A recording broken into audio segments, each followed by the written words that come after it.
जीव के द्वारा प्रभु के नाम की आवृत्ति अगर निरंतर होने लगे तो बहुत जल्दी हृदय के जो पाप वासना मल हैं वो सब नष्ट हो जाते हैं। ध्यान से सुनो इसे। यदि हम बहुत काल तक, पातंजलि जी ने भी कहा, दीर्घ काल निरंतर सत्कार सेवितो दृढ़ भूमि, दीर्घ काल तक निरंतर आदर के साथ नाम जप करे, तो कह रहे जीव के द्वारा प्रभु के नाम की आवृत्ति निरंतर होने से पूर्व के जितने मल हैं, जितने संचित पाप हैं, जितने विक्षेप हैं, वो सब नष्ट हो जाते हैं। अभी तो शुरू ही नहीं किया है, अभी तो विक्षेप ही विक्षेप है, मल ही मल है, और आप कहते हो हमारे दुख दूर हो जाए। नाम जप करो, दुख दूर होने की बात क्या, दुख की निशानी नहीं रह जाएगी। जैसे अगाध समुद्र में मछली किलोल करती है, ऐसे हरि शरण में जो जीव होता है, भजन करता है, उसे अपार सुख मिलता है। सुखी मीन जिमी नीर अगाधा। अब तीसरी बात है, ये बहुत क्रम से जोड़ के, जैसे स्मृति तो उससे सब कुछ अनुभव होगा, पर उसकी प्राप्ति नाम जप से होगी। अब नाम जप में हमारी रुचि, नाम जप में हमारी भावना पुष्ट हो, उसके लिए कह रहे हैं तीसरी बात बहुत आवश्यक है, भगवान की कृपा पर पूर्ण विश्वास होना। ये तीसरी जो बात है, ये बहुत जोर की बात है। कृपा पर विश्वास हो जाना, भगवान हम पर कृपा किए हैं और उनकी कृपा से हमको निश्चित भगवत प्राप्ति होगी।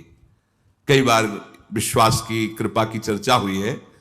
यह तीसरी बात बहुत आवश्यक है उपासक के हृदय में।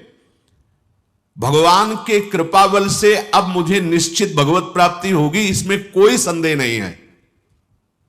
देखो, पहली बात, स्मृति से सब कुछ प्राप्त हो जाएगा, पर बड़ा कठिन है, क्योंकि स्मृति तो हमारी जगत के भोगों की चल रही, संसार की, देह की। तो बोले नाम जप जो है वो आपकी स्मृति को जागृत कर देगा।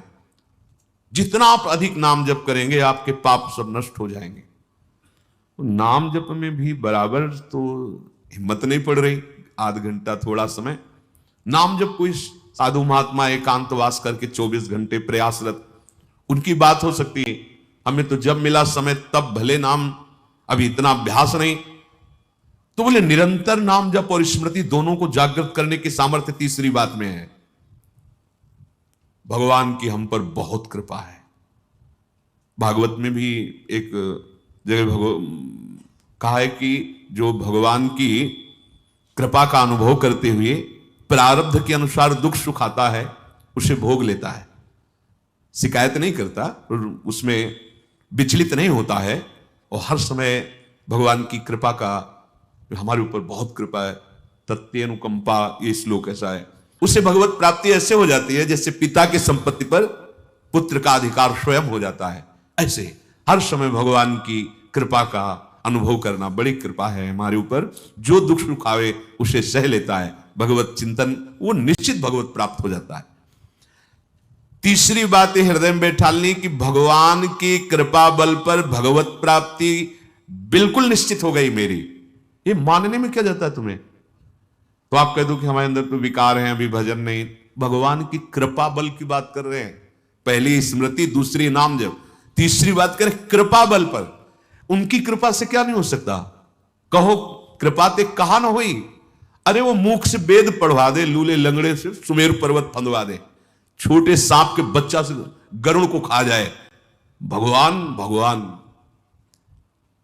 तीसरी बात बहुत जोर की है, जिसमें दोनों बातें आ जाएंगी, निरंतर नाम जप और भगवत स्मृति भी आ जाएगी। प्रभु के कृपा बल से प्रभु की प्राप्ति में अब कोई संशय नहीं है। ये भी सुबह कहा था जो साथ के पास, ये तुम चिंता मत करो, बस जो हम कह रहे हैं निषेधात्मक जो बातें, उनको तुम मत करना, तुम पड़े रहोगे तो भगवत प्राप्ति